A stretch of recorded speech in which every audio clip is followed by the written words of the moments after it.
fils d'épicier de Biarritz, d'une stature élevée pour l'époque, 1,86 m et 96 kg. Il enlève à 16 ans le titre de champion de France de lancer du disque et du poids. Dans le même temps, il est renvoyé du lycée de Bayonne pour indiscipline.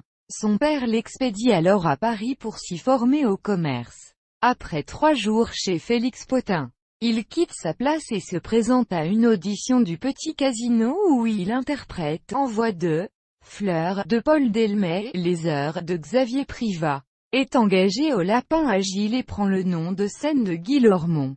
Sa mère est prévenue qu'il a quitté l'épicerie pour le cabaret et, après avoir assisté au premier rang à ses chants, elle lui demande de rentrer à Biarritz à l'épicerie familiale. Il reprend alors son entraînement au lancement de poids avec son frère. Puis, en 1932, devance l'appel et est affecté au Bourget où pendant 3 mois il ne porte pas l'uniforme, l'armée ne pouvant pas lui en fournir un adapté à sa corpulence. Puis, il participe aux Jeux Olympiques de Los Angeles, 1932, où il profite pour se rendre à Hollywood, où il se classe 20e, en voyant tout de même le poids à 14 mètres. 13, 960. 2 mètres seulement le séparent du médaillé d'or, Léo Sexton, qui est non seulement son aîné de 2 ans, mais encore un surdoué de 109 kg, expert du shot-put, et sur le point de battre le record du monde. Il est encore couronné champion de France du lancer du poids en 1933. Il retourne à Paris où, toujours sous le nom de Guy Lormont, il s'inscrit à un concours patronné par le journal Coé-Média. Il est engagé à l'opéra comme stagiaire, sans aucune rémunération, ce qui l'oblige à devenir fort des Halles. Il décide de revenir au music-hall. Il vient saluer Miss Tinguette dans sa loge à Mogador et celle-ci, après l'avoir écouté, le fait engager à la B.C. En 1938, il est le partenaire de Joséphine Baker au Casino de Paris. À la déclaration de guerre, en 1939, il rejoint l'armée française où il est chauffeur et est fait prisonnier.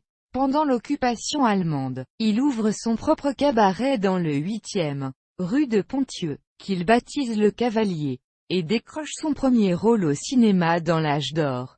1942, d'après Hans von Luck, l'atmosphère collaborationniste de son café-concert dissimule en réalité une activité de résistant. En 1942, il rencontre Viviane Romance avec qui il se marie en 1943 et fondera la société de production Isara, du nom de l'étoile en basque. Il divorce en 1951. Après la guerre, Clément Duhour devient le producteur exclusif et le collaborateur de Sacha Guitry. L'instrument de cette étroite collaboration sera la société CLM, court et long métrage, quasi-acronyme de son prénom. De cette association Duhour-Guitry sortiront vers le milieu des années 1950 les films cultes. Si Versailles m'était compté. 1954. Si Paris nous était compté. 1956. Assassins et voleurs. 1957. Et les trois font la paire. 1957. Le succès de Si Versailles m'était compté lui ayant rapporté une fortune. Il décide de faire un don important pour la restauration du château de Versailles, en hommage à Sacha Guitry. Décédé en juillet 1957, il réalisera le film posthume La vie à deux. Clément Duhour décédera le 3 janvier 1983 à Neuilly. De cause naturelle, il a 71 ans. Il est le frère cadet de Édouard Duhour, lanceur de poids.